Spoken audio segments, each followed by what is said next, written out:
Okay, welcome everybody to this, our second to last meeting of the Free Enterprise Society for the semester.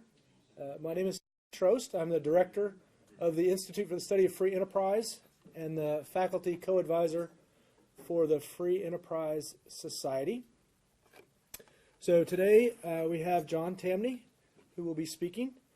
So John is vice president at FreedomWorks and director of its Center for Economic Freedom.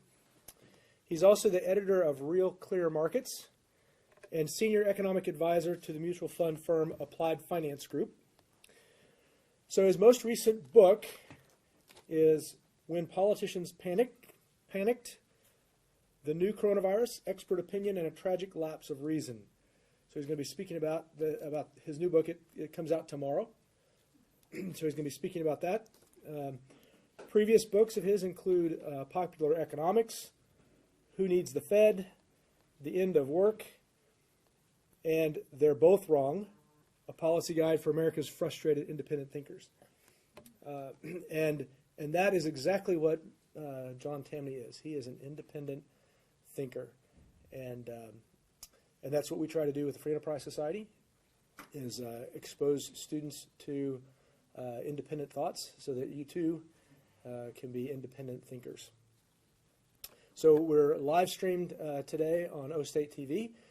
So for those of you viewing this on O-State TV, you can text questions for the Q&A session to 42 42 42 84 42. I'll repeat this again during the Q&A session, but so that number is 42 42 42 84 42. So if you would please welcome John Tamny. Thank you.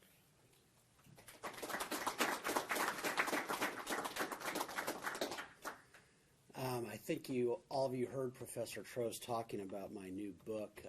A rule I've heard is that if you're here tonight, you have to buy several copies. So just get on Amazon right away and please do purchase it. But no, seriously, thank you so much to Professor Trost for having me out. I can't stress enough how much I've learned from him over the years. You all know him. To read my stuff is to see how much he's influenced me, because so much of my work begins with the entrepreneur, and the entrepreneur fighting conventional wisdom to create a new future, to rush the future into the present. And I learned this most from him, from talking to him about the entrepreneur. So whenever he offers to have me out, I always say yes just about as quickly as he asks. And then it's extra special because it's just a beautiful campus out here. I love coming to Oklahoma State. I'm envious of all of you for getting the chance to be going to such an amazing school, such a picturesque setting. To me, it's what college is all about. And that's where I'll begin. Let me start by saying that what has unfolded in the past year, the lockdowns related to the coronavirus, amount to the biggest human rights tragedy of the 21st century. Despite that, I beg all of you to be optimistic. Be extraordinarily optimistic, as in I wish I could be your age, as in I hope you'll keep in touch with me, because I can't wait to see what all of you do in the future. My third book is titled The End of Work, and I want to stress that the title that I gave the publisher was in fact The End of Laziness, as in I was predicting, and I am predicting a future whereby people fall in love with what they do. And I think that's your future. You will be doing jobs in the future in which people will say, wow, they actually pay you to do that. Work will be a passion.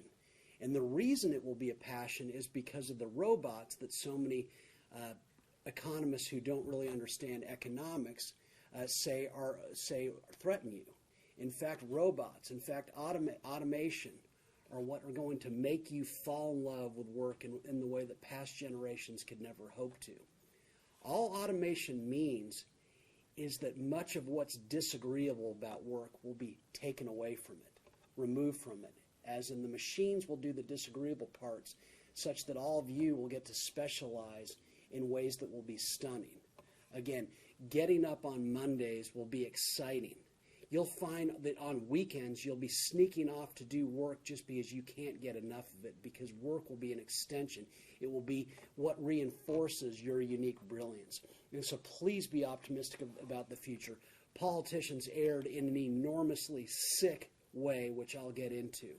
But it doesn't mean that your future isn't going to be amazing. And so look ahead to it with great, great optimism. And I mean it. I hope you'll stay in touch with me. I can't wait to hear what some of you are doing 10, 20, 30 years from now. It's going to be amazing. Now, so we'll start there, and then we have to get to what took place. It's important that we control this narrative. And when I say control, that we have our voices heard, our free enterprise, freedom-loving voices heard. Because if not, history books will say that a virus caused a global economic contraction. And nothing could be further from the truth.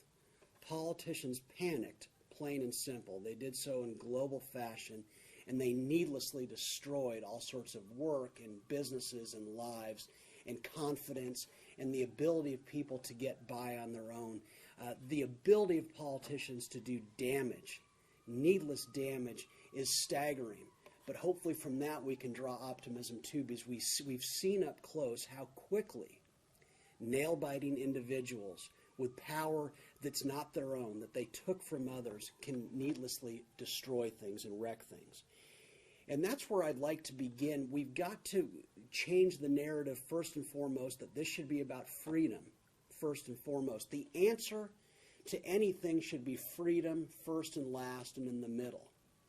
What's crucial about this is many of you may or may not remember from March of 2020 when they needlessly took away your time in college, when they said there's the Imperial College predictions of 2.5 million American deaths from the virus. And what's got to be stressed about that is that the more a virus is said to be a threat, the greater the argument is for freedom. So what if Professor Ferguson over at Imperial College in England had predicted 10 million American deaths? What does that tell us? It tells us that freedom is even more essential, because really, who needs a law to avoid that which might kill them? Who needs a law? Who needs to be forced to not do that which might make them sick? And so the more something threatens, the more important it is that people remain free to live their lives as they choose to continue to work as they choose to continue to go to school as they choose to. There is quite simply no argument for taking away freedom if something is threatening. And there's no argument for taking away freedom even if something doesn't threaten. And that's what's important about here. It's very easy to get caught up in the statistical arguments. Well, the statistical arguments support that politicians way overreacted. And I will make a case in this talk that that's a winning argument in the near term, but it's a bad argument over the long term. The answer must always be freedom. I remember early on in this, because in my role as editor of Real Clear Markets, someone sent me an op-ed saying, we should copy Taiwan because they did it this way. We shouldn't copy Sweden. And I said to him, I need to let you know something. I would be against lockdowns even if you could prove to me that they resulted in more death. Now, you can't prove that, but that's what I would be for, because I'm for freedom first and foremost. And so the answer must be freedom. It can't be statistical, because that puts us in real danger in the future. Now, having said all that, I'm going to begin with somewhat of a numeric argument, mainly to make the case that we knew. We knew long ago that the virus was many things, none of them terribly lethal. And we knew this from China. Now, some people in this room have positive views of China's rise. Some of you have negative views. Regardless of your opinion on it, what cannot be denied is that China is a massive market for U.S. companies. And because it is, we had very real market evidence before the lockdowns that the virus wasn't terribly lethal. I'll start with Fred Smith, the founder of FedEx. He did an interview with Bret Baier of Fox News on March 18th of 2020, and it was a wide-ranging one, and Bret Baier asked him, among other things, what do you think about this rapidly spreading coronavirus? Because this was right as the lockdowns were starting to take shape. And he said, well, we've actually got a huge, pretty large operation in Wuhan, the epicenter of the virus. FedEx is a global shipping company. They had 907 employees in Wuhan because this is a very major economic city in a very major economic country like China. And so he made the point that, we've tested all 907 employees. 4 tested positive, 2 were a false positive. But what he stressed is that all of our employees are in fine shape. No one's dying. Realized that if his employees had been dying, that was material public information. That would have had to have been reported, regardless of what the Chinese Communist Party said, anything else. So you had that. This is not some anecdote. This is a large operation in the epicenter. People had been moving about for months with the virus spreading, no serious illness or death. That was also why Elon Musk was such a skeptic. He has a large operation over in China, and same idea. There was no evidence supporting all the alarmism. And then more broadly, how many of you have been to Starbucks before? Okay, raise your hand. We've all been there. Well, guess what? There are 4,100 Starbucks stores in China on the way to 7,000, 8,000, 9,000. It's just expand. When you go to China, everywhere you look is an American business. McDonald's, its second largest market is China. Nike's second largest market is China. Apple's the most valuable company in the world that sells 1/5 of its iPhones in China. I bring all this up because if the virus, which began in China, had been a major indiscriminate killer, you would have seen U.S. stock markets crashing long before March. And you would have because suddenly people were dying en masse in the biggest non-U.S. market for U.S. companies. Yet U.S. stocks were hitting all-time highs throughout as the virus was spreading rampantly throughout China, as some people say, like wildfire. But the point is, once again, it was many things. It wasn't a big killer. Now, some will point out, well, but the Communist Party hides all this information. You cannot hide death. Smartphone density in China is the greatest of anywhere in the world. If people had been dying, we would have known, and we would have known right away, except for they weren't. And again, U.S. shares of companies with major exposure to China kept hitting all-time highs. What caused the crash, what caused the economic meltdown in the U.S. was that politicians panicked, plain and simple. Out of nowhere, they took away our freedom, and they took away the right of businesses to operate, the right of people to go to work, the right of people to live their lives, and they created a crisis. It was entirely man-made. But again, it should be stressed that we knew long before the lockdowns from China through very pure market signals that this was many things. It wasn't lethal. But it still goes back to the basic point. Freedom is the only answer regardless. Even if it had been a major killer in China, that would never have justified lockdowns. And it wouldn't have because freedom produces, among other things, economic growth. And what's important about this is to travel back in time to the 19th century. In the 19th century, if you went into battle during the Civil War and you were shot in the abdomen, you were left for dead. There was no solution for that. You were going to die. If you broke your femur in the 19th century, 1 in 3 chances of death, and if you were lucky enough to live, the only operation for that leg break was amputation. If you broke your hip, forget about it. You were going to die. When you were born in the 19th century, you had as good of a chance of dying as you did living. Cancer? Oh, please. There was no cure for that. But what needs to be stressed is most people did not die of cancer in the 19th century, and the reason they didn't is that too many other killers got to them first. Pneumonia was captain of man's death. Tuberculosis was a big...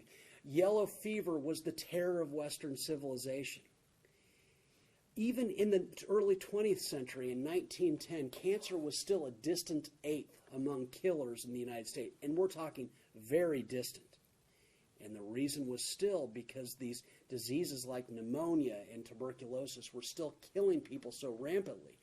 It cannot be stressed enough that World War I was the first war in the history of mankind in which more people died of gunshots and bombs than they did of just regular diseases. And so what happened? What happened was economic growth. Why do we live so long today? It was economic growth. Economic growth is the biggest foe of death and disease the world has ever known.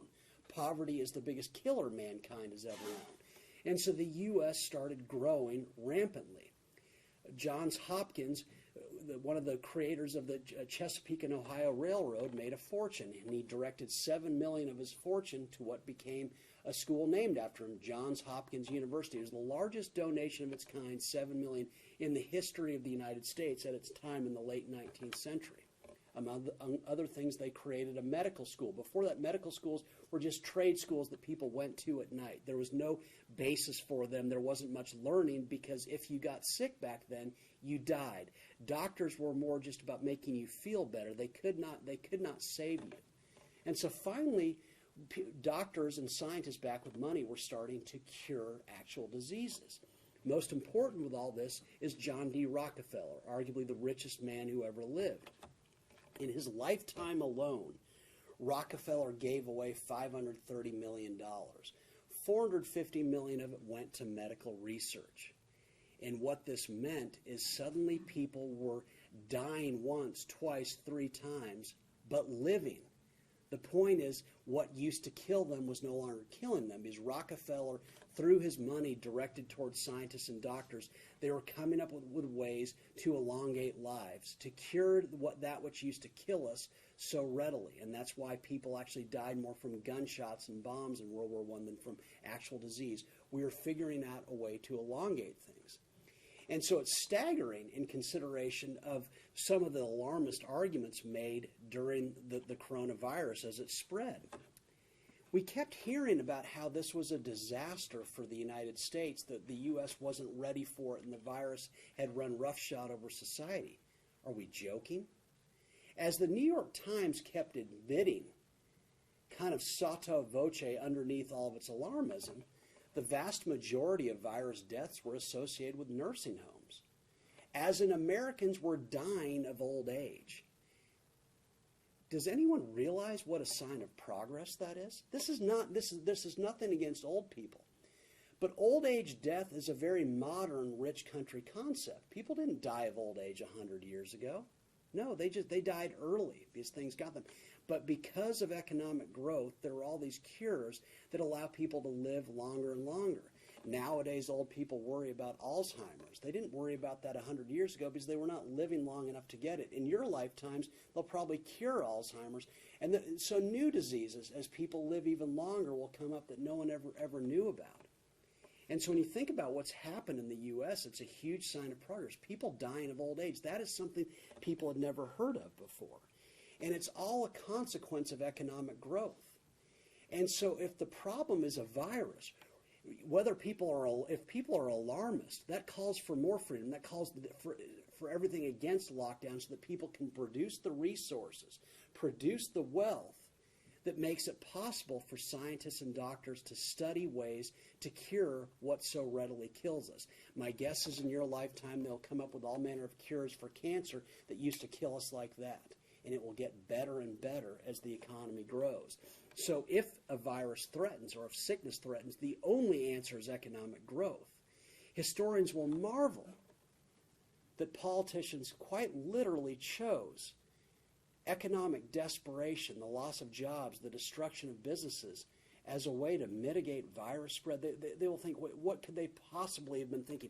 What could be more abjectly stupid than to fight a virus with economic decline? Yet that's what the politicians did, not just in the U.S., but around the world. But it's not just that freedom produces economic growth that makes it important. Freedom also produces information. Freedom tells us why something is spreading. Now think about this in terms of the virus. The last thing you'd want to do is lock down because of the economic wreckage and carnage it would cost, but also it's anti-information. Think about it. When people are free to live their lives, they produce information. And so you want 330 million Americans doing different things. And so with that, you are going to have those people, we all know them, who quite literally shut themselves in their house only to never come out. You need people like that. You need to find out what you get from basically shutting yourself off from society. Now, we found out from New York by May of 2020 that it didn't work very well, that Over 2/3 of those who were hospitalized from the virus in New York had been sheltering in place. So it turns out it didn't work very well to hide from the virus as though it's just going to go disappear and fall asleep and find someone else if you go hide in your house. But you want people who will quarantine forever. You need those because you need to find out if it works. You also need people like my sometimes incredibly exasperating wife. She was of the type that whenever I came home, she'd say, "Did you wash your hands? Did you wash your hands?" Fastidiously washing her hands all the time. We'd be walking down the sidewalk in the neighborhood we live in, and if someone was coming toward us, my wife would jump off the sidewalk to avoid being infected with the virus. Well, you need people like that. You need to find out if that kind of cautious behavior saves you from the spread of the virus. You also need people like me. For me, the highlight of my day was going to the grocery store. I could not wait to get out of the house. Any excuse to be around other people, I took it. I had to, and the minute restaurants opened up in the Washington, D.C. area and outside of it, I was there. I wanted to eat inside them. I wanted to go to the bars. I wanted to live life.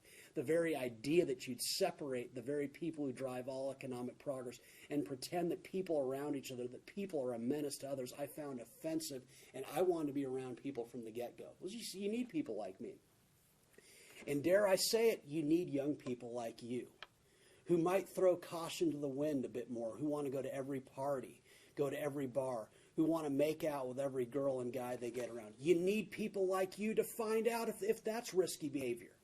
Everyone acting differently and acting differently, producing information about what causes the virus to spread, what is risky behavior. In trying to save us, in locking us down, in pretending that if they just lock us down, the virus will go run and hide and fall asleep, they blinded us to crucial information about how it spreads, about the meaning of it. How do you get it? Because I submit to you that we still don't know. Professor Trost and I were talking about this at dinner earlier. There is so much we don't know. And we certainly know quite a bit less because of the lockdowns. The lockdowns were anti-health for so many reasons, but one of them because they robbed us of crucial information. Think about this in terms of businesses. It's the same idea. Look, the reality is that Disney, with its Disneyland and Disney World parks, was probably going to shut down either way. A large global business that probably had the fear of being branded as a super spreader. Okay, you need that. The larger businesses that were well capitalized might have done that. Smaller businesses, of course, didn't have the luxury of taking a break from reality. Well, you need them too. You need the businesses that say, we're not going to change anything we do. You want them also. Because for one, they, in remaining open, would provide crucial information to the large businesses about what consumers want, how they want to be served in a post-corona or corona atmosphere. Other businesses would have said, presumably, well, if you come in at 7 o'clock to a restaurant, we're going to charge you double the price. If you come in at 8, we'll charge you 1.5. If you come in at 4, we'll charge you half price. They would have used price signals to basically keep crowds at a minimum at different times so that the restaurants would never be too crowded.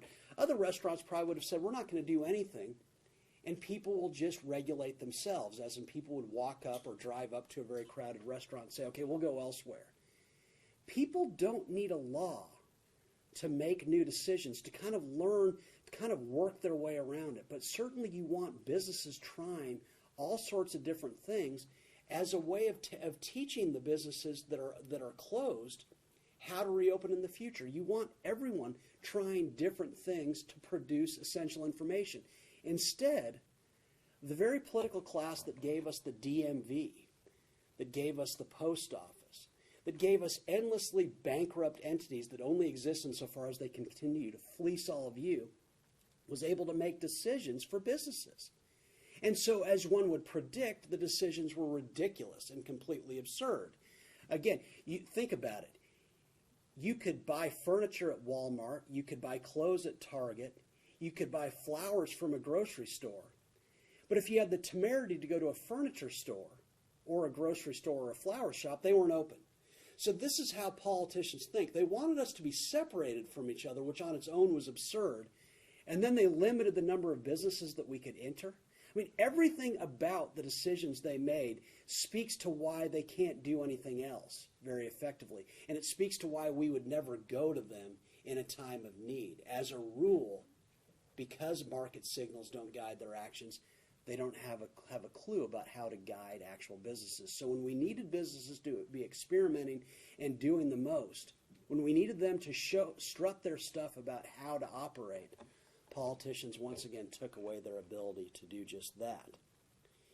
Now this is important because you have to remember, when we're led by experts, it can't be stressed enough that there's so much we don't know. How many of you are familiar with the disease AIDS? So it's kind of interesting, if you're older like I am, this was the thing in the 1980s. It was on everyone's mind. And one of the reasons it was on everyone's mind is because we knew so little about it. What can't be stressed enough is that no less than Anthony Fauci wrote a paper in 1983 saying that AIDS was so easily transmittable. And keep in mind, he was saying this at a time when there was no cure for it, when people were dying from it who got it. He said AIDS is so transmittable that it can be passed from a husband to a wife just being in the same room together. His paper was charitably ridiculous. He was so wrong, it's hard to fathom how wrong he was. Now, does it make him a bad guy? No. Again, there's so much you don't know. There's so much we're constantly learning. That's what's great about information. It compounds and we learn things. But it should have been a signal to him that you got this wrong, and so don't be so certain that you know everything about this virus this time. There's, once again, so much we don't know. About AIDS in the 1980s in England, there were literally signs up throughout the country from the National Health Service. They're saying that 1 in 5 Brits would get AIDS. Now keep in mind, people were terrified because there was no cure for it. They were wrong. There was a television show in the 1980s called Dynasty. And there was a famous old Hollywood leading man who starred in it named Rock Hudson. And he had a kissing scene with Linda Evans, who at the time was a great beauty of Hollywood. Hudson died not long after of AIDS. Turned out he was homosexual. And the fear was at the time that he probably gave Linda Evans AIDS. In fact, he died worried that he had given it to her. Turns out, of course not. That's not how it passed. But again, that's how little we knew at the time. And so it's so dangerous to rely on experts, not because they don't know, but because there's so much they don't know. It's not we shouldn't listen to them, but we shouldn't give them too much power because, again, everything they assumed about AIDS in the 1980s turned out to be very wrong. Yet this time, with a virus spreading, we gave them enormous amounts of power. And it speaks to something so dangerous about empowering politicians, empowering experts. Because you think about Anthony Fauci once again. Imagine if he comes to a football game next year at T. Boone Pickens Stadium. You can all boo him there, or you should. But imagine if he's there. It's possible, I wouldn't believe this, but it's possible he might be the smartest individual in that stadium. But rest assured that even if it's a quarter capacity or if it's a full capacity, the stadium in total would be exponentially smarter than T. Boone Pickens. I mean, there's not even close. And what I'm describing is the marketplace. Why do markets work so well? Why do free markets, why do they produce such abundance and such good results? Because they combine everyone's knowledge. And so markets are incredibly smart. It's not that the Soviet Union didn't have experts. It's not that North Korea and Venezuela and Cuba don't have experts. Of course they do. But when you leave decision-making in the hands and the power of the few, you invariably get crisis. So when politicians say crisis is at hand, they are talking about something self-fulfilling. Their actions whereby they take away your freedom and hand decision-making to a very few is the very definition of creating a crisis. And so that's what happened now. Politicians took away our freedom. They imposed command and control. And they created a crisis that would have been easily avoided had they just let people alone and let them live their lives. So the experts don't create crises. In fact, they are crises precisely because we hand them over power. And you think about what that means more broadly. In shutting things down, as everyone knows, you probably have family members, maybe it was you, tens of millions of jobs were destroyed. Businesses by the millions were either destroyed or impaired greatly. You think about what that means. For me, I'm a writer. I can't get enough of what I do. There are people who could pay me theoretically millions. Warren Buffett, T. Boone Pickens, were he still around, could pay me enormous sums to not do what I do, but it would cost them a lot because I can't get enough of what I do. Well, so my job was not taken from me during the lockdowns. But think of all the people who had jobs that they couldn't get enough of, jobs that animated their very existence, but jobs that were related to helping people, being around people, improving people up close, suddenly is taken from them. And politicians' response was, here's $1,200 for your trouble. Have you ever heard of something more arrogant? My work is worth so much more to me than what politicians could pay, and yet they did this to someone. They needlessly destroyed so many jobs, so many things that gave people a reason to get up every day. And the same describes businesses. It's not just about money. You don't start a business just about money. As Professor Trost will tell you, entrepreneurs, as a rule, are so often doing things that people don't take very seriously or don't think have a chance to succeed. A business is a passion play. Yet all of a sudden, politicians in their panic just took away the right for people to operate their businesses. And they said, if you're lucky, here's some PPP money for your trouble. And they ignored how hard-won is market share, how much work and passion went into making that business successful. And they said, here's money. And think about what they also did. When you shut down a quarter of the U.S. economy, you're also saying to the people that the only game in town for credit is the federal government. Think of all the prideful business owners, desperate just to stay alive, were forced into the arms of government. They would have never in a million years imagined doing it. Yet because politicians panicked and arrogated power to themselves, they suddenly were at the mercy of politicians. What can you give me so I can maybe stay afloat? Let's please not forget what sick things politicians did. And it extends to schooling.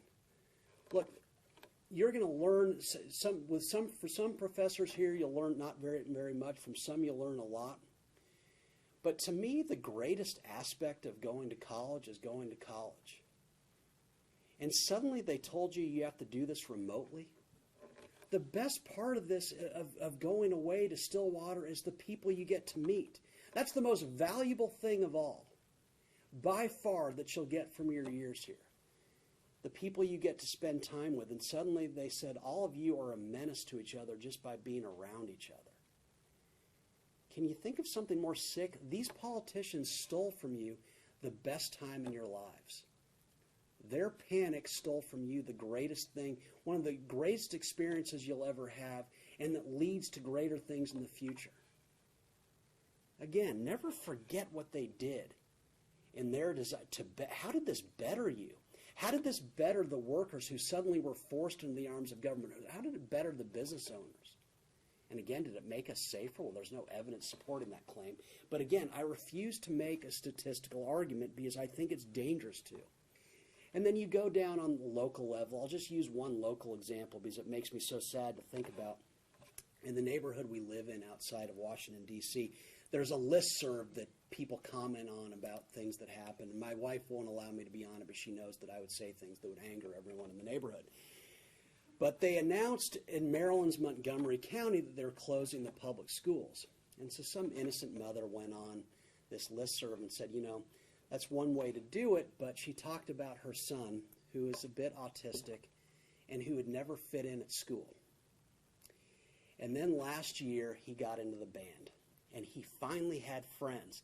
And these sick people took away his right. He was finally enjoying school. He finally had a crowd. And they took it from him. They told these kids, you have to stay at home. Again, never minimize the ability of politicians to do sick, life-altering damage to people needlessly, all because they want to save you. Because who needs to be forced to avoid something that might make them sick or ill? And so it gets back to the basic point that it has to be never again. Even though the statistics support us, the New York Times, amid all of its alarmism, always told the truth about it. This virus was mostly associated in a death sense with people in nursing homes. Again, nothing against old people, but when an old person in a nursing home who's got all sorts of morbidities dies, it's sad, it's not a tragedy.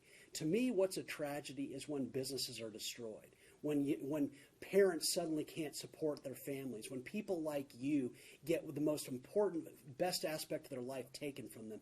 That is a tragedy. People living a long time is just a sign of progress. And so we know the statistics support us. We know the CDC stat about how 94% of coronavirus deaths were related to people who had all sorts of other morbidities in addition to that. But again, I think that's a really lousy argument to make. And it's a bad one to make because this is not the last virus that's going to spread through the United States. Rest assured. And because it's not the last virus to spread through the United States, this won't be the last time that experts trick easily gulled politicians into shutting things down again. And they'll say, this time is different. This time it's not people with all these other illnesses and who are 80 plus years old. It's going to happen to 30-year-olds this time. So we must take away freedom and take away economic advance as a way to protect people from the virus. Don't buy it. It doesn't work. It's anti-information. It's anti-health. It's anti-everything that would save you from the virus in the first place. But most of all, don't buy it because freedom is too precious to be given away to the sick people who in times where they generate their own crisis condition arrogate to themselves power. Take it back. Never, ever again allow people to rob you of your freedom and your right to live your life. Never again. This argument has to begin and end with freedom, and that's where I'll end it. Thank you very much.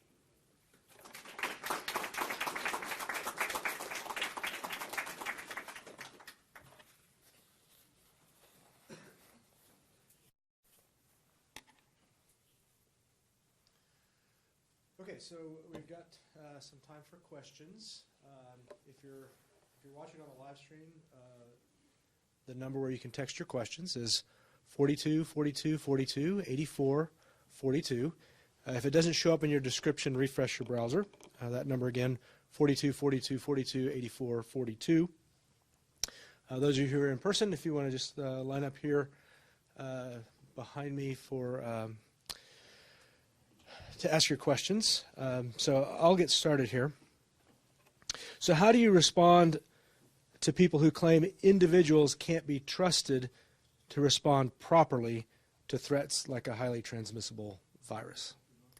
It's a great question. So how do I respond to the idea that individuals can't be trusted to handle or act right amid these threats? My response is very specific.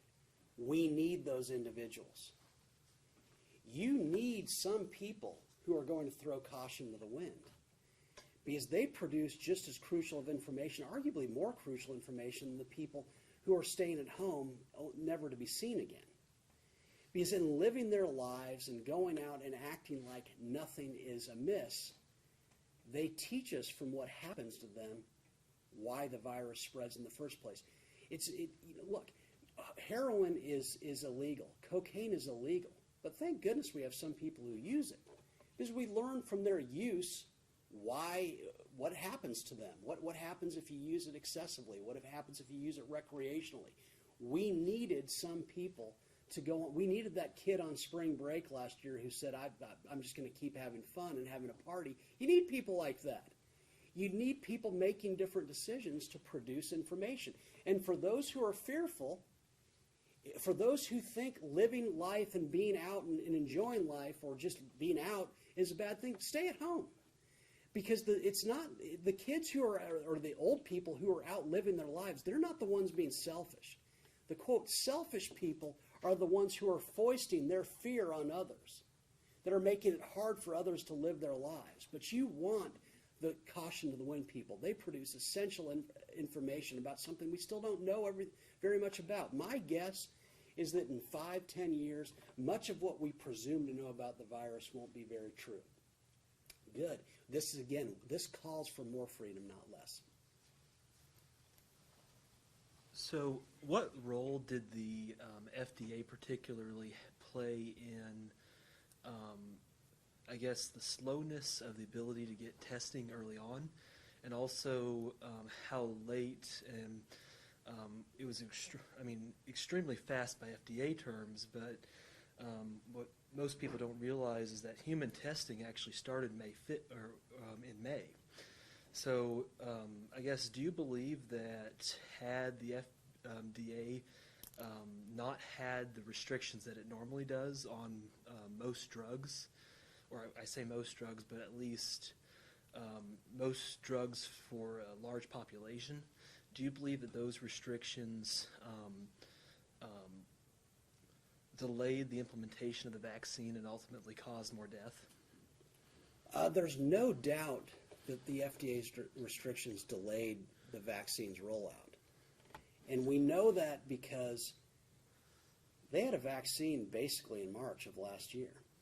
It's a known quantity that the vaccine already existed.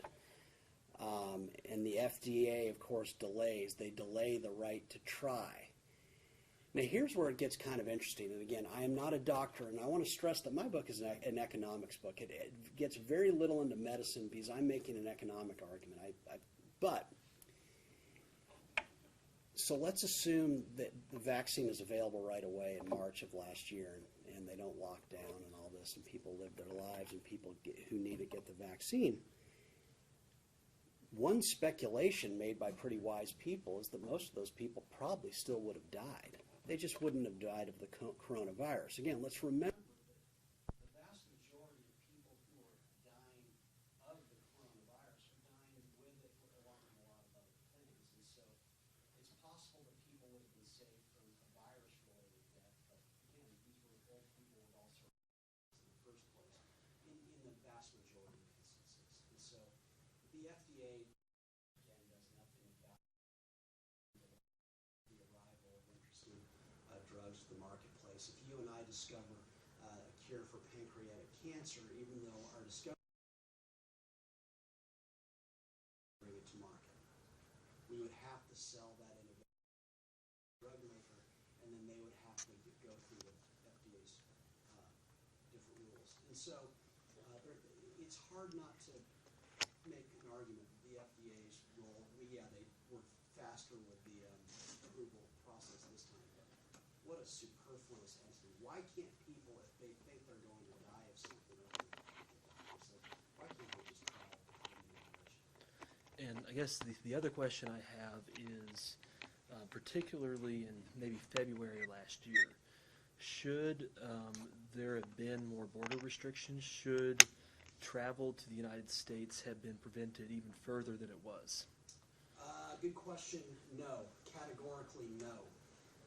Let's never forget, well, for one, the virus had been clearly been spreading throughout the United States long before March. You know, we can't tie the virus's spread to when politicians discovered it. The reality is that the U.S. and China are very interconnected to each other economically, hugely so. So there are instances of the virus France going back to the fall of 2019. We have someone here from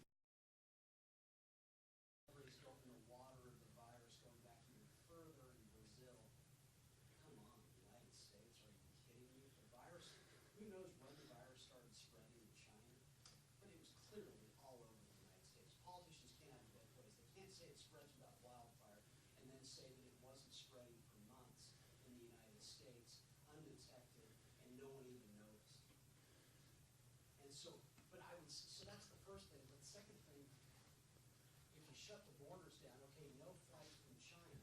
Well, okay, but I suppose the Chinese can fly to Paris and then come to the United States. What are you going to do? Thirdly, why would you do that? Who in historically has been made safe by running and hiding from a spreading virus? Does anyone remember from 2 years ago North Sentinel Island? Okay, long story short, this is an island 500 miles off the coast of India.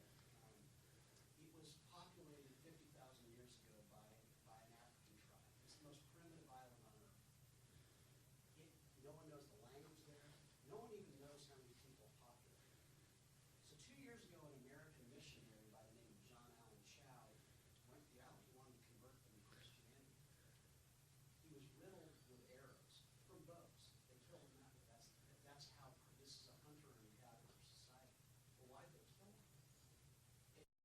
into contact with the North Sentinelese, they would have all died.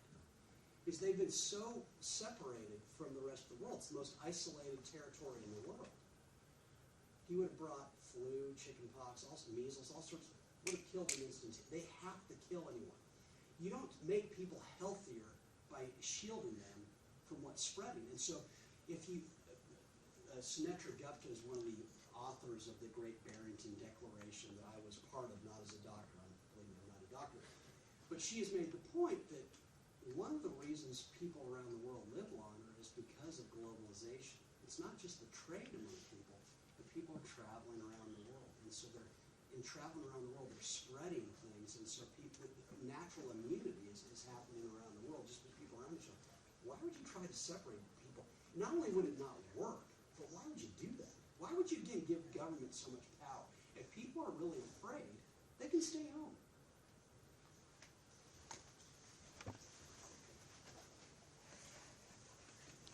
So I've got a question here. Someone texted in. So what do you think about the proposition of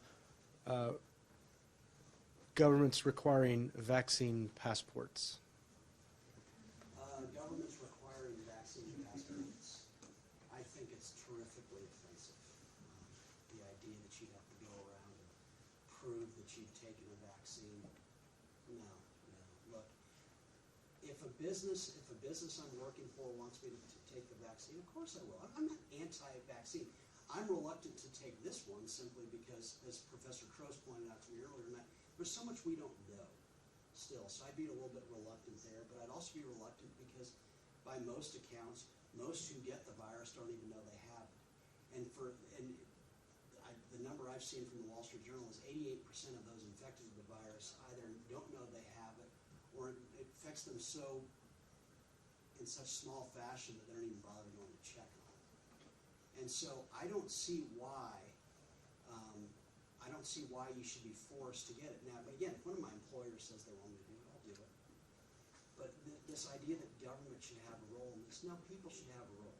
Some businesses will say, some restaurants will say you can't come in without proof that you're vaccinated. Fine. Some will say we don't care. Let people decide. How don't we learn from the disaster, from the crisis created by the political class, that they're the last people we should rely on for decisions on this? I don't care what your politics are. If you come out of this believing that these guys have a clue, I think you need your head examined. And again, it's not about them being bad people. Central planning doesn't work. It's never worked. And anytime we give the very few control over our lives, what happens, the meltdowns that we've experienced invariably happen. So recently there's been a lot of speculation that if the government would have shut down the United States earlier, there would have been a significantly fewer lives lost within the U.S. What's your reflection upon this? And are they speaking truthfully, or is it more of a scare tactic once again? Well, I think it's clearly a scare tactic. How can you know that? Again, what's the evidence supporting the claim that the lockdown somehow saved lives? And I'm not one of those saying, well, just because New York locked down heavily and the most people died in New York, I'm not one saying, okay, well, you can tie the two together. But I think so much of the deaths probably have to do with just the age of the people and the health of the people. It's the idea that you could have shut it down. Wake up, politicians. The virus has been spreading for months. Again, they can't have it both ways. They can't say that it spreads like wildfire and then say, well, yeah, we discovered it in March, and so we're going to save you from it. It was already here, precisely because we live in a globalized world. And so this idea that there's some kind of evidence supporting shutting down as a way to save things. Well, is everyone dying in Georgia right now because Georgia opened up so quickly? Was Florida made worse off? Has there been mass death in Florida because it was the last state to lock down? There's just no correlation between the two, and logically there isn't. There's no evidence supporting that kind of claim. Who knows why? But in Vietnam, as of last summer, they had no deaths related to the virus, and they had just microscopically few cases. In fact, they had none. Now, was that because the virus wasn't spreading in Vietnam, or was it because they're not testing? I'm going to use one example. In Indonesia has 270 million citizens. The U.S. is 330 million. As of the fall, 11,000 Indonesians had died of the virus, or died with the virus, compared to the number of the hundreds of thousands they say in the U.S. Okay, well, ask yourself the question, why the big disparity? Is there something unique about the Indonesians? Well, some might say yes, and maybe there's a genetic quotient to it, but what's left out is the number of tests per 1,000 people in Indonesia was 8. Now keep in mind, in Mexico, the number of tests per 1,000 was 13. In the Philippines, the number of tests per 1,000 was 33. You want to guess what the number is in the U.S.? It's so cheap and so easy to get tests for the virus in the U.S. Where do you begin? 150 million, 200 million tests, probably more than that at this point. Of course we've got the most cases. Everyone's being tested here. We're the richest country on earth. And so is there a correlation? Oh, please. Those who presume to know those things aren't telling you the truth.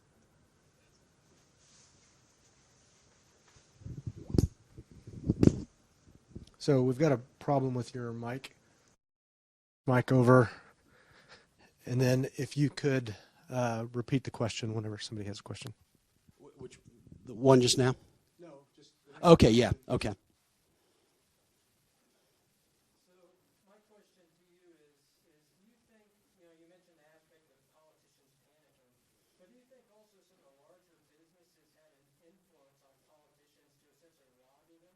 Because, a way they could perhaps gain from this tragedy, in that sense, like looking back to, say, the Great Depression, many of the larger businesses were able to buy out the smaller businesses for really cheap assets. What are your thoughts on that? It's a great question. So the question is it just the politicians who panicked? Did businesses also have an incentive to convince politicians to shut things down, that the shutdowns would give them a chance to buy out smaller competitors or gain market share? I'm not buying it.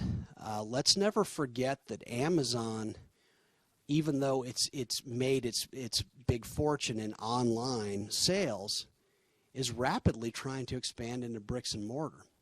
Amazon, let's never forget that even though Amazon is a very, quote, dominant company today, online sales, the number's in the book, but they represent somewhere 10, 12% of total retail sales. The vast majority of consumer buying in the U.S. to this day is people walking into stores and buying things, and Amazon recognizes this. And so it certainly did them no favors when suddenly there were limits on the number of people who could go into Whole Foods or the different bricks. And, Amazon Books was shut down for who knows how long. So I'm not buying that argument. Did certain businesses actively acquiesce to panicky politicians? They did, and my response is, can you blame them?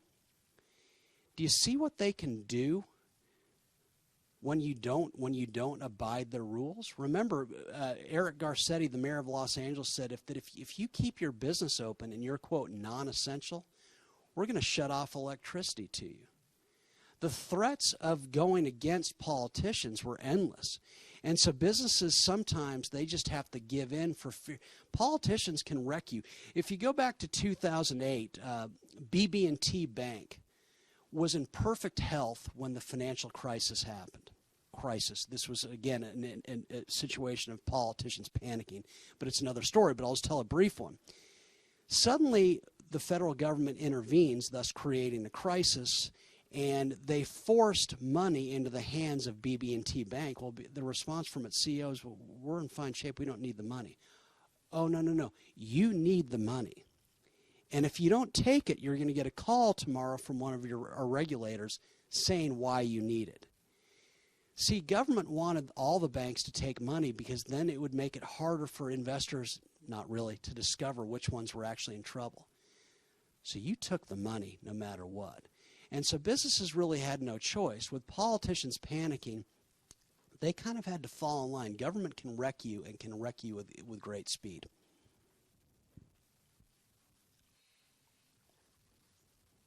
Right here. Yeah, I can just take it. So I have two questions actually. My first one is from an economic standpoint, do you think we're in like the recovery stage from this whole event, or do you think we haven't reached that point, and how long would that take, and what would that look like as far as like recovering economically from all of this? Yeah, it's a great question. I wrote in April of 2008 that recovery from this was going to be very quick. And I based this on, this was not a defense of the idiotic doings of the political class, but because usually when they blunder, and when they blunder in major fashion, they take us into some kind of stupid war or something like that that wipes out young people like you. In this case, their idiocy, not to defend this for a second, merely shut down aspects of the economy. Again, nothing was destroyed in the sense that it was bombed out and eviscerated. It still exists. Our best and brightest, our youth, all of you still exist. You weren't sent off to some dumb war such that you could never be productive again. You're here. And so I predicted a big economic rebound based on that, but also the reason recessions, or this was not a recession, this was a forced economic downturn, but the reason downturns always result in rebounds is what happens when people are struggling economically. They stop spending. Now, to economists who don't have a clue about why economies grow, they say, oh, that's a great thing, consumption. Consumption's a great thing. That's what drives. No. Investment is what drives economic growth. We all want to consume. Investment drives economic growth, which means savings drive economic growth. Businesses are reliant on savings to turn their operation into something better, to invest in new equipment, invest in new office space, to invest in new workers. And so that which forced panic in society and that forced people out of shopping malls and restaurants, it created a huge well of unspent wealth that was going to be directed toward businesses. And so there was going to be a recovery. The tragedy is that the recovery should have been much greater. Because imagine if government does nothing. It's not as though people weren't taking precautions. In fact, in the red states, the non-science believing states that locked down the latest, their people, this was documented in the New York Times, responded the quickest to the spreading virus, altered their lives, changed their lives, stopped going to restaurants as much, stopped going out as much. They were adjusting on their own. They were consuming less. And so they're in pulling back, they were setting the stage for the economic rebound because their savings were going to be directed toward businesses. And so if government does nothing, this was going to be a quick economic correction followed by a roaring recovery. But see, government forced this, and so they've created a lot of uncertainty about the future. What will government do next? But remember what they also did. Governments, when they destroy things, then throw money at them. In this case, the federal political class subsidized the lockdowns on the state level by saying we're going to hand out $2.9 trillion. And so you have the very people who'd caused all this carnage suddenly throwing around money. Instead of this money being left in the private sector where it could have been directed toward in really dynamic ways, we have the political class throwing the money around, which as a rule is anti-growth. If governments could spend us back to health, well, Cuba would be a booming economic country. No, it's privately allocated wealth that works the most. And so we're going to have a big economic recovery. This is the United States. But imagine what we could have had if they had done nothing. Because people they would have locked down on their own in some ways. That was going to happen no matter what. But in locking down, they would have set the stage for a huge economic rebound.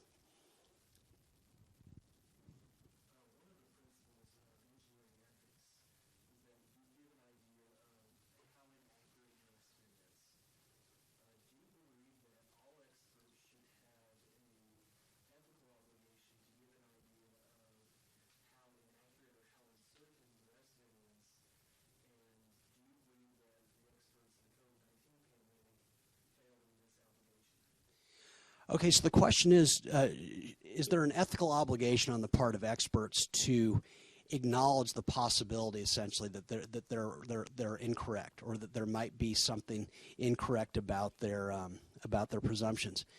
You might think I would say yes, but if I say yes, I'm saying that experts should have a role in telling us how to respond to something. And I think everyone should have a role. I'm not saying experts shouldn't be listened to, but I think that we have to expect more of people, free people, to say, well, wait a second, because experts are it's in their self-interest, I would argue, to say that something's far more dangerous than it appears, for a variety of reasons. For one, they don't want to be wrong on the wrong side of wrong, but then also, you don't think that Dr. Fauci isn't in love with all the media coverage he's getting? And so the incentives are all wrong. And so we could argue ethically, no, I'm for freedom. I don't want to put any rules on anyone. I will say this, and I write about it in the book. They say, well, it's a good thing that Fauci was working for government rather than for Disney in making these predictions. Oh, no. Imagine if he'd been working for Disney. See, then if he's wrong, and he's been wrong about so many things he's served 6 presidents. If he's wrong, then he's fired. So he has to be careful about the predictions he makes. The beauty of the marketplace is it forces you to moderate your opinions one way or the other. It forces you to be so careful about what you say. So they'd say, well, but if he's doing this for Disney, he would just say, oh, everything's fine to keep the parks open. Are you joking? That would have definitely gotten him fired, because what if this had been a virus spreading that was killing people indiscriminately? That would have really caused him problems, but because it would have meant that Disney would have been the site of so many American deaths. And so I think the problem is not some ethical thing. I think the problem is we have people who don't suffer their bad predictions, their bad expert assumptions. And it's much more likely that they won't suffer it the more that their pay comes from the taxpayer than from shareholders. So we see around the world, and even in the United States, there have been varying levels of lockdowns, and that's kind of created a little bit of distrust with government and politicians. Do you believe that there's a relationship between those two, between harshness of lockdowns and then the distrust of politicians and the government? And if so, how will that affect the future? It's a great question. Have the lockdowns at varying levels, they've created distrust between the electorate and politicians. Do I believe that? Yes, unquestionably. In the book's concluding chapter, I don't want to give it all, I'm kidding. I want to tell you everything. But in the concluding chapter, California, which was very heavily locked down, around 4th of July last year, they announced no fireworks shows in Southern California because, people are around each other, people are a menace. The very people who've driven all progress against diseases are allegedly they're a lethal menace to one another. Well, that's what politicians believed, and so no fireworks shows. Well, guess what Californians did collectively? They gave them the big middle finger. There were fireworks shows going all over Southern California. They did them on their own. Never forget that with the American people, we are a different breed. There's a reason we're the most entrepreneurial nation on earth, because we descend from the crazies. We descend from the people who said, it's not enough over in Europe, it's not enough over in Asia, in Africa, these other places. We're coming to the United States because we don't value security, we value freedom to live our lives. The ultimate entrepreneurial act is to leave somewhere else to come to a new place and try it when you don't have any money and you don't have the language necessarily. Wrong people to try to lock down. Other people love being told what to do. The American people do not. And so naturally, I think there's a great deal more distrust that I think we're going to see play out over a long time. And so if there's a silver lining to all this, I think Americans, I hope, I'm certainly going to make an effort to illuminate this for the next few years and longer. I think Americans have been woken up once again to how just the staggering damage politicians can oversee when you give them too much power. And so in that sense, maybe something positive comes from this. So after the Great Depression, people kind of got a depression mentality about spending money and just living their lives because they'd experienced having nothing during the Depression. Well, I think now that we might have created like a virus mentality, where we're going to have people that are clean freaks, and then we're going to have people that maybe don't listen to the government, which is fine. And but how do you think this is going to impact us economically? And yeah. Oh, it's a very good question. He makes the point that during the Great Depression caused people to rethink their spending, as in they had less than, and so it made them a bit more careful for a time, and certainly those who grew up in it. And so the virus has potentially caused similar things, clean freaks, and then those who are maybe going in the other direction. The first thing I would say to you is never forget that the Great Depression in the United States was, by global standards, a boom time. Even when we're, quote, depressed here, to everyone else, it's amazing what we produce. Americans only know how to produce. So that's the first thing I would say, that very interestingly, in Oklahoma City during the Great Depression, cars became so plentiful that Oklahoma City was the first city in the country that had coin-operated parking meters. They had to have them. And so again, depression in the U.S., oh please, we boom no matter what. It's a relative thing. Now for this, yeah, I think you're right, and I worry you're right to some degree. I think it's really tragic. I don't think masks are going away for a while, and that is so sad. And I think there is, to some degree, going to be this reluctance among some people to be around other people, my guess. But I still think, Americans we're a different breed. We're the kind of people, we can't get enough of producing and being around others. I don't buy that suddenly office buildings are going to be empty forever. There's too much value in corporate culture. For all of you, come on, do you really want to be cooped up or locked away for the rest of your youth? I mean, I would have gone nuts at your age, suddenly not being able to be around other people. I couldn't have handled it. And so ultimately what they did, it goes anti-human nature, and I don't think it's going to hold sway for too long. And again, what happens, the natural state for free people is to grow. Americans will be free again, and they're going to achieve some amazing things. And to be clear, what all of you are going to achieve is going to be unreal. I can't wait to see what kind of jobs you'll do in the future. They're going to stagger us for how much they're associated with joy for all of you. Thank you. So there have been a bunch of companies in California that have been relocating their operations to other states. Do you think we'll see more brain drain from states that don't value free market principles as much as others? Great question. Some companies, particularly from California, have relocated to other states. Do I expect a further brain drain of talent leaving California for more free market states? I think you're going to see it. Never forget that California, despite all of its weaknesses, and it's got them, it attracts 1/2 of the world's venture capital on an annual basis. 3 of the world's 5 most valuable companies are based in California. And if you did a listing of the top 100 most valuable U.S. companies, probably the majority of them would be California. There are aspects to California is a lot more free market than people realize. What I always say to people is watch what Californians do, not what they say. Yeah, their politics are awful and everything, but boy, are they enterprising. And I feel the same way about New York. And I think there's always going to be an inflow of people to those places, but no doubt you're right. To some degree, this is going to cause some businesses to rethink where they locate. That is it, A, cheaper to be in Florida, cheaper to be in Texas, cheaper to be in Oklahoma, but B, do we face less of a risk down the line of overreaching politicians? So I think there's going to be a factor, but I'm one of these people.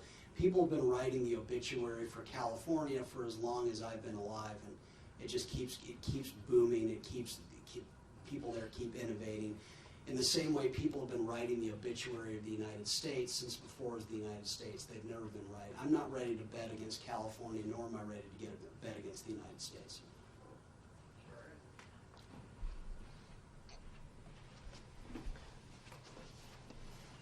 Okay, that ends our question time. You have any final comments? Well, I just assume you're all convinced, so why would I? No, seriously. Thank you very much. What an opportunity. I'm so lucky to get to do what I do.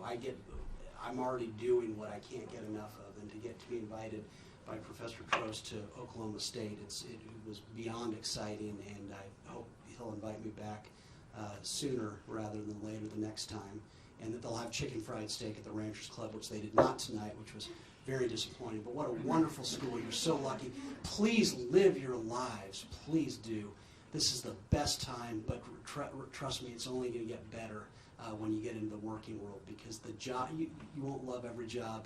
I was laid off more than once. There will be bad times, but trust me, you're going to eventually find your path, and it's going to be the kind of work that, again, your parents and grandparents will say, wow, they're actually paying you to do that. It's a bright, bright future for all of you. So thank you so much for taking the time to listen to me.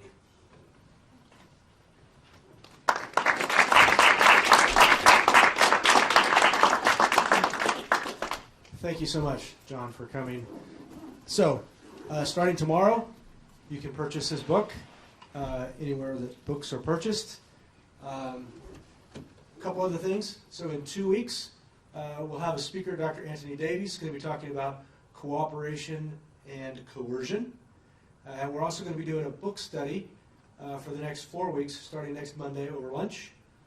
So if you're interested in that, see me and we'll get you a book. And then lastly, our FES president, Cindy Kurtzinger, wants to tell you about an opportunity for this summer with the Mises Institute in Auburn, Alabama. So, should I go up there? Okay. Thanks. Yeah, so, can you guys hear me okay? Okay.